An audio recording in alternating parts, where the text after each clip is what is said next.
మనం రోజూ తినే ఆహారం వెనక ఒక పెద్ద కథే ఉంది తెలుసా? అది పొలం నుంచి మన ప్లేట్ దాకా చేసే ప్రయాణం, అదొక అద్భుతం. సరే, ఈరోజు మనం ఆ ప్రయాణంలోకి వెళ్దాం. ప్రతి స్టెప్ని కొంచెం దగ్గరగా చూద్దాం. అవును కదా.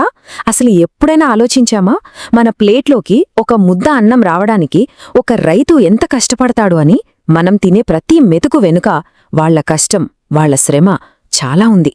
సో ఆ కష్టం ఏంటో, ఆ ప్రాసెస్ ఎంత కష్టమైందో ఇప్పుడు తెలుసుకుందాం. దీన్ని మనమొక విశ్లేషణలా కాకుండా ఒక కథలా చూద్దాం. ఒక చిన్న బియ్యపు గింజ కథ. అది ఒక విత్తనంగా మొదలై మన ప్లేట్లోకొచ్చేంతవరకు దాని జర్నీ ఎలా ఉంటుందో స్టెప్ బై స్టెప్ చూద్దాం. చాలా ఇంట్రెస్టింగ్గా ఉంటుంది. సో ఈ మొత్తం ప్రయాణం మెయిన్గా చూస్తే ఒక 4 స్టేజెస్లో జరుగుతుంది. ఫస్ట్ నేలని రెడీ చేయడం, తర్వాత మొక్కల్ని పెంచడం, వాటిని జాగ్రత్తగా చూసుకోవడం, ఆ తర్వాత పంట చేతికొచ్చాక కోయడం, ఫైనల్గా దాన్ని మనం తినేలా మార్చడం. సరే, ఒక్కో స్టేజ్లోకెళ్ళి వివరంగా చూద్దాం పదండి. రైట్, మన కథలో మొదటి అంకం. అసలు విత్తనం వేయడానికి ముందు పునాది చాలా ముఖ్యం కదా. అదే భూమిని సిద్ధం చేయడం. ఇది చాలా చాలా ఇంపార్టెంట్ స్టెప్. అందులో మొదటి పని పొలాన్ని తున్నడం. ఇక్కడ చూడండి, ఒకప్పుడు ఎద్దులతో రోజుల తరబడి కష్టపడి దున్నేవారు. కాని ఇప్పుడు ట్రాక్టర్లొచ్చేశాయి, గంటలో పనైపోతోంది. అంటే ట్రెడిషన్ అండ్ టెక్నాలజీ రెండూ వ్యవసాయంలో భాగమైపోయాయి. ఓకే, దున్నడం అయిపోయింది. తర్వాతేంటి? పొలాన్ని నీళ్లతో నింపేసి ఎక్దం ఫ్లాట్గా చదును చెయ్యాలి. ఎందుకంటే అప్పుడే నాట్లు వేయడానికి వీలవుతుంది. మొక్కలన్నీ ఒకేలా పెరుగుతాయి. చూడటానికి సింపుల్గా అనిపించొచ్చు, కానీ దీనికి చాలా స్కిల్ కావాలి. సరే, భూమి రెడీ అయిపోయింది. ఇక మన కథలో రెండో అంకంలోకి వెళ్దాం. అంటే మొక్కల జీవితం. నారు మొక్కల్ని నాటటం దగ్గరనుంచి అవి పెరిగేదాకా చాలా పనులుంటాయి. అవన్నీ చాలా డెలికేట్, ఇంకా చెప్పాలంటే కష్టమైనవి కూడా. చూద్దాం. ఇక్కడే ఉంది అసలైన ఓపికకు పరీక్ష. నారుమడి నుంచి ఒక్కో చిన్న లేత మొక్కను జాగ్రత్తగా పీకి సిద్ధంగా ఉన్న పొలంలో వరుసగా నాటాలి. ఇది నిజంగా ఒక ఆర్ట్ లాంటిది, చాలా శ్రమతో కూడుకున్నది. వరిలాంటి పంటలకి నీళ్లు చాలా చాలా అవసరం కదా. మరి వర్షాలు సరిగ్గా పడకపోతే? అప్పుడే వస్తుంది ఇరిగేషన్, అంటే నీటిపారుదల. సింపుల్గా చెప్పాలంటే మనమే ఆర్టిఫిషియల్గా పొలానికి నీళ్లందించడం. అగ్రికల్చర్లో ఇది చాలా కీలకం. ఇందులో మొదటిది క్షేత్ర నీటిపారుదల. పేరులోనే ఉంది కదా, పొలం మొత్తం నీటితో నింపేయటం. వర్షాలు లేనప్పుడు పంటను కాపాడుకోవడానికి ఇదొక పద్ధతి. ఇక రెండోది చాళ్ల పద్ధతి. అంటే పంట వరుసల మధ్య చిన్న చిన్న కాలువలు తవ్వి వాటి ద్వారా నీటిని పంపిస్తారు. దీనివల్ల నీరు నేరుగా మొక్కల వేళ్ల దగ్గరికే వెళుతుంది.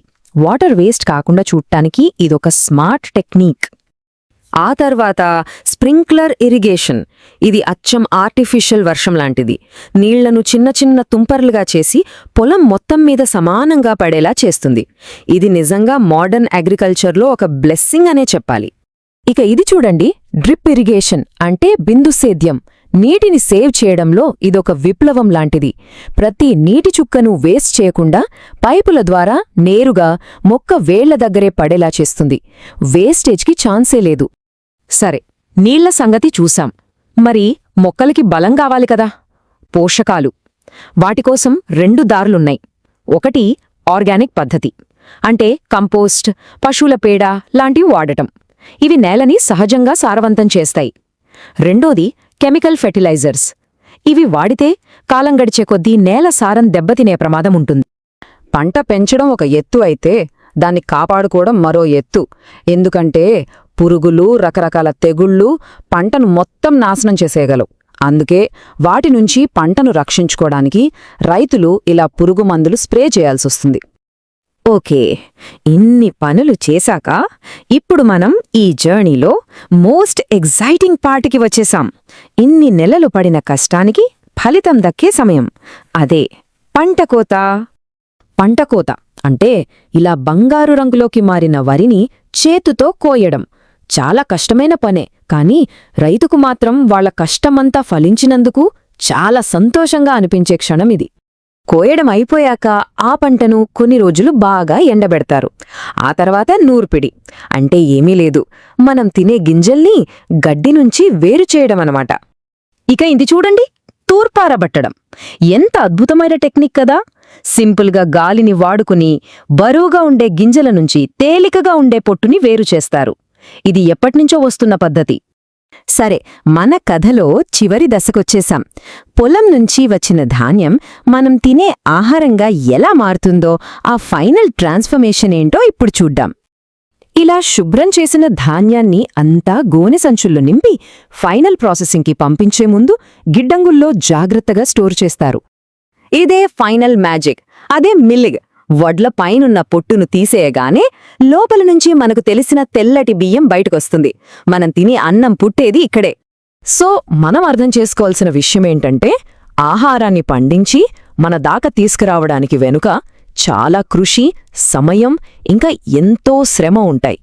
ఈ మొత్తం ప్రయాణం చూస్తే మనకు ఆ విషయం క్లియర్గా అర్థమవుతుంది. కాబట్టి నెక్స్ట్ టైం భోజనానికి కూర్చున్నప్పుడు ఆ ప్లేట్లో ఉన్న అన్నం వెనుక ఉన్న ఈ పెద్ద జర్నీని ఒక్కసారి గుర్తు చేసుకుంటే బహుశా దాని విలువ మనకు ఇంకా బాగా అర్థమవుతుందేమో. ఈ వీడియో మీకు నచ్చినట్లయితే లైక్ చేయండి, షేర్ చేయండి, కామెంట్ చేయండి. అలాగే మన ఛానల్ని సబ్స్క్రైబ్ చేయండి. Thanks for watching.